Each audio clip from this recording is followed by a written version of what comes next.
দেখো পয়সা দিয়ে কিনে নিয়ে এসে কি অবস্থা মৌসুমিগুলোর, দেখো গায়ে লাগে না বলো? এত টাকার জিনিস লোক যদি এভাবে ঠকায়, আর এর বেদানাটার কি অবস্থা। তো এখন আমি ফল খাচ্ছি, বুঝতে তো জানোই তো আমি ডায়েটে আছি, আর ডায়েটে থাকলে ফল খেতে হবে। এমনি তো ডায়েট না থাকলেও ফল খেতে হয়, সুস্থ থাকে শরীর।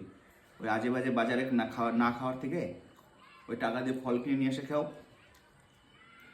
শরীরটা অনেক সুস্থ থাকবে।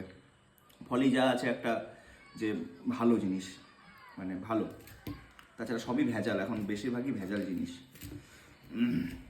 আর যদি সুস্থ থাকতে চাও খেতে পারো ফাস্টফুড, অসুবিধা নেই।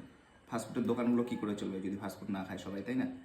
সবাই যদি ডায়েট করে তাহলে তো শেষ। আমার মতন ডায়েট করলে ফাস্টফুডের দোকানদারগুলো শেষ। তো চলো টাটা। ফল খাওয়ার বডি বানাও। ফল খাওয়ার বডি বানাও, এরকম করে খ্যাত করে। হেলদি থাকো, সুস্থ থাকো। আচ্ছা ঠিক আছে। ঘুম থেকে উঠলাম তো ঘুম ছুটেনি এখনো। আচ্ছা আচ্ছা ঠিক আছে, খাও। চলো।